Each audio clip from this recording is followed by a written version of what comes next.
একদিকে Russia Ukraine, অপরদিকে Iran, Israel, যুক্তরাষ্ট্র, ইয়েমেন, লেবানন জুড়ে চলছে তৃতীয় বিশ্বযুদ্ধের উত্তেজনা।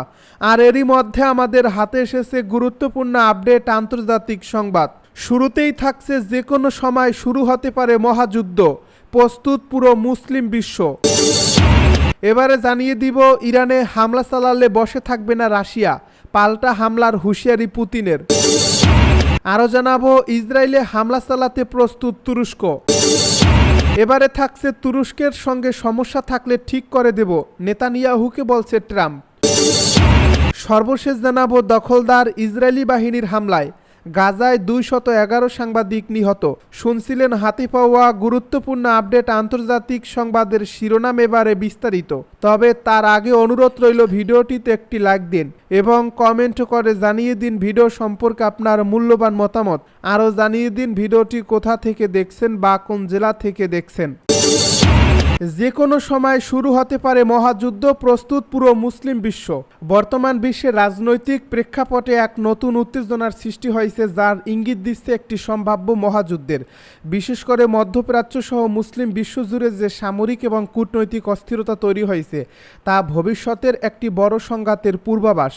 ইসরায়েল ও ফিলিস্তিন, ইরান ও আমেরিকা, সৌদি আরব ও ইয়েমেন, এইসব সংঘর্ষ শুধু দ্বিপাক্ষিক বিরোধ নয়, বরং এক জটিল আন্তর্জাতিক পটভূমির অংশ।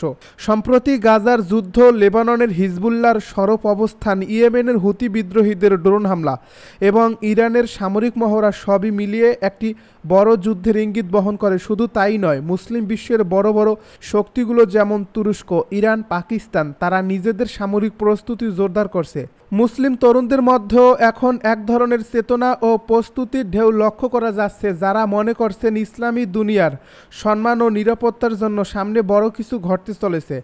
অন্যদিকে পশ্চিমা বিশ্বও বসে নেই, তারা তাদের সামরিক ঘাঁটি এবং অস্ত্র সরবরাহ বৃদ্ধি করছে, নতুন জোট গঠন করছে এবং কূটনৈতিক চাপ বাড়াচ্ছে মুসলিম দেশগুলোর উপর। এই অবস্থায় মুসলিম বিশ্ব এখন এক ঐক্যবদ্ধ কৌশল নিয়ে এগিয়ে চলছে। ওআইসি সহ অন্যান্য মুসলিম সংগঠনগুলো বারবার একসঙ্গে কাজ করার আহ্বানও জানাচ্ছে। বিশ্লেষকেরা মনে করছেন, এই সংঘাত শুধু ভূ রাজনৈতিক নয়, এটি আদর্শিক ও ধর্মীয় বৈপরীত্যের দিকেও ইঙ্গিত করে। আর যদি এই উত্তেজনা নিয়ন্ত্রণের বাইরে চলে যায়, তাহলে তা রূপ নিতে পারে একটি চতুর্মাত্রিক মহাযুদ্ধে, যেখানে শুধু অস্ত্র নয়, অর্থনীতি, প্রযুক্তি ও সাইবার যুদ্ধ প্রধান ভূমিকা রাখবে। ইরানে হামলা চালালে বসে থাকবে না রাশিয়া, পাল্টা হামলার হুঁশিয়ারি পুতিনের। ইরানে সামরিক হামলা চালানো হলে রাশিয়া চুপ করে বসে থাকবে না, সরাসরি এমন হুঁশিয়ারি দিয়েছেন রাশিয়ার প্রেসিডেন্ট ভ্লাদিমির পুতিন। সম্প্রতি এক আন্তর্জাতিক নিরাপত্তা সম্মেলনে বক্তব্য রাখতে গিয়ে তিনি বলেন, ইরানের উপর কোনো ধরনের আগ্রাসন শুধু তেহরানের জন্যই নয়, গোটা অঞ্চলের স্থিতিশীলতার জন্য হুমকি হয়ে দাঁড়াবে।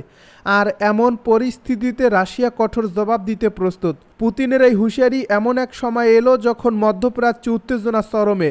ইসরায়েল ও ইরানের মধ্যে দ্বন্দ্ব আরও বেড়েছে। গাজা ও লেবাননে ইরানের ঘনিষ্ঠ সংগঠনগুলোর সঙ্গে ইসরায়েলের চলমান সংঘর্ষের কারণে সম্প্রতি ইসরায়েল ইরানের একটি কনসুলেটে বিমান হামলা চালালে ইরান পাল্টা প্রতিশোধ নেওয়ার ঘোষণা দেয়। এরপরই রাশিয়া সরাসরি হস্তক্ষেপের ইঙ্গিত দিল। পুতিন বলেন, আমরা ইরানকে একা ফেলতে পারি না, যে কোনো অস্থিরতা রাশিয়ার সীমান্তবর্তী অঞ্চলগুলোকে প্রভাবিত করবে।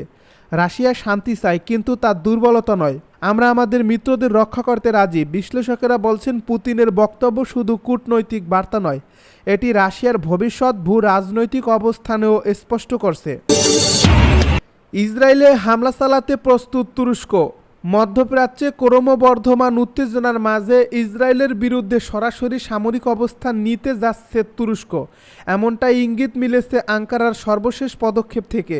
গাজা ও পশ্চিম তীরে ইসরায়েলি অভিযানে হতাহতের সংখ্যা বাড়ার প্রেক্ষাপটে তুরস্কের রাজনৈতিক ও সামরিক নেতৃত্ব একাধিকবার তীব্র প্রতিক্রিয়া ব্যক্ত করছে। তুরস্কের প্রেসিডেন্ট রজব তাইয়িপ এরদোয়ান সম্প্রতি এক ভাষণে বলেছেন, গাজায় যা হচ্ছে তা নিছক আত্মরক্ষা নয়, বরং এটি একটি গণহত্যা। তুরস্ক নীরব দর্শক হয়ে থাকবে না। এরদোয়ানের এমন বক্তব্যের পর থেকেই তুরস্কের সামরিক বাহিনীর সরব উপস্থিতি লক্ষ্য করা যাচ্ছে পূর্ব ভূমধ্যসাগর ও সিরিয়া সীমান্তবর্তী এলাকায়। তুরস্কের প্রতিরক্ষা মন্ত্রণালয় ঘোষণা করছে, তারা আঞ্চলিক নিরাপত্তা ও সামরিক সহায়তার নামে একটি বিশেষ সামরিক প্রস্তুতি শুরু করেছে। তুর্কি সেনাবাহিনী ও নৌবাহিনীর কয়েকটি ইউনিট ইতিমধ্যে মোতায়েন হয়েছে সিরিয়া সীমান্তে। পাশাপাশি আকাশপথেও নজরদারি ও যুদ্ধ প্রস্তুতি জোরদার করা হয়েছে। বিশ্লেষকেরা মনে করছেন, যদিও তুরস্ক সরাসরি ইসরায়েলে হামলা চালানোর ঘোষণা দেয়নি, তবে আঞ্চলিক সংকট এবং ফিলিস্তিন ইস্যুতে তাদের অবস্থান আরও দৃঢ় হচ্ছে। গোপন কূটনৈতিক তথ্য অনুযায়ী তুরস্ক মধ্যপ্রাচ্যের কয়েকটি দেশের সঙ্গে মিলে একটি সম্মিলিত সামরিক কৌশল তৈরি করছে, যার লক্ষ্য হতে পারে ইসরায়েলের সামরিক অবস্থান। তবে পশ্চিমা মিত্ররা বিষয়টিকে অত্যন্ত সতর্কভাবে দেখছে। ন্যাটো সদস্য তুরস্কের এই অবস্থানকে কেন্দ্র করে মধ্যপ্রাচ্যে আরও বড় সংঘর্ষের আশঙ্কা দেখা দিয়েছে। যুক্তরাষ্ট্রসহ পশ্চিমা শক্তিগুলো তুরস্ককে শান্ত থাকার আহ্বান জানালেও আঙ্কারার কণ্ঠে এখন আগের মতো নরম সুর নেই।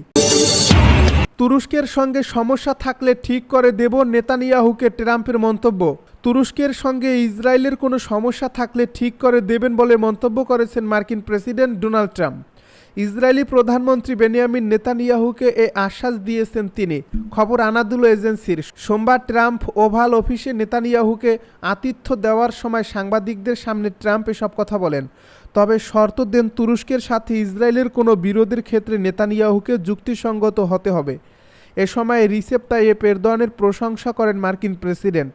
ট্রাম্প বলেন, তুরস্কের সঙ্গে আপনার যে কোনো সমস্যা থাকলে আমি মনে করি আমি সমাধান করতে পারি। আমি বলতে চাইছি, যতক্ষণ আপনি যুক্তিসঙ্গত থাকবেন ততক্ষণ আমি আছি। আপনাকে যুক্তিসঙ্গত হতে হবে, আমাদের যুক্তিসঙ্গত হতে হবে।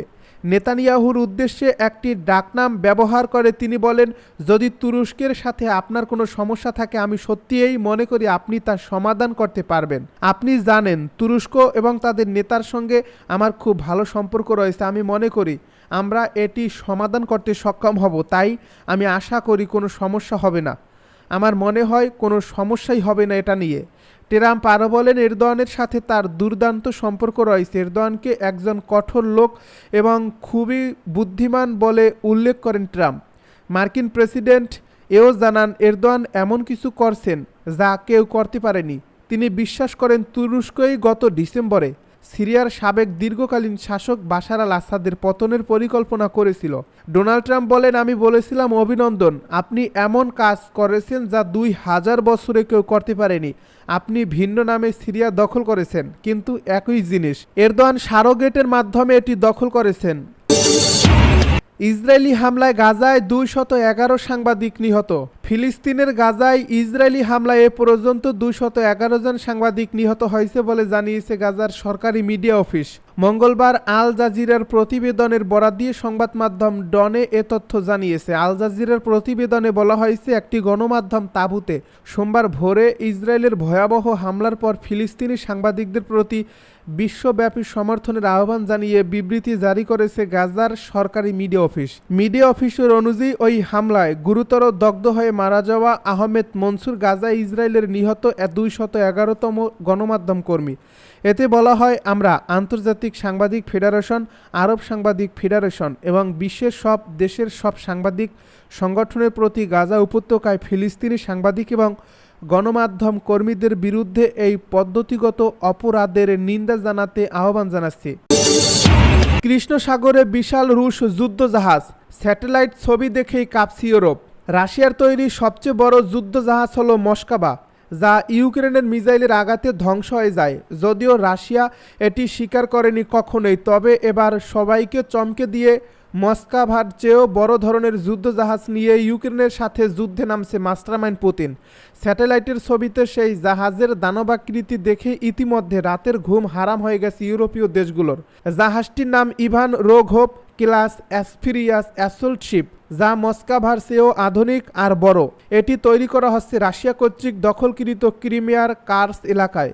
ইউক্রেনের ডিফেন্স এক্সপ্রেসের তথ্যমতে মস্কোভার দৈর্ঘ্য যেখানে ছিল 186 মিটার, সেখানে নতুন দানবাকৃতির এই যুদ্ধ 1000 টন। শুধু এসবই নয়, চমকপ্রদ তথ্য হলো এই যুদ্ধ জাহাজটিতে একসাথে বহন করা যাবে 15টি হেলিকপ্টার, 90 সামরিক যানের সাথে 900 জন সেনা। ভাবা যায় এজন্য পুরো দস্তুর এক সেনাঘাঁটি। জানা যায় বিশাল এই যুদ্ধ জাহাজটি নির্মাণ করা হয় 2020 সালে। তবে এতদিন এটির নির্মাণ কাজের গতি ছিল ধীর, বর্তমানে গতি বেড়েছে কাজের।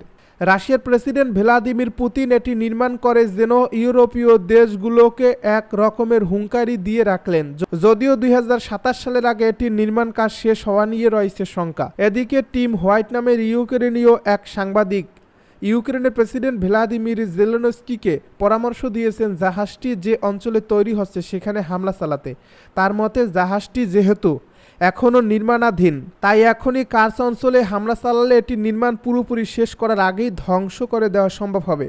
অন্যদিকে এই জাহাজটিকে ইউরোপীয় অনেক প্রভাবশালী নেতারা ইতিমধ্যে ইউরোপের জন্য হুমকি হিসেবেই উল্লেখ করছেন।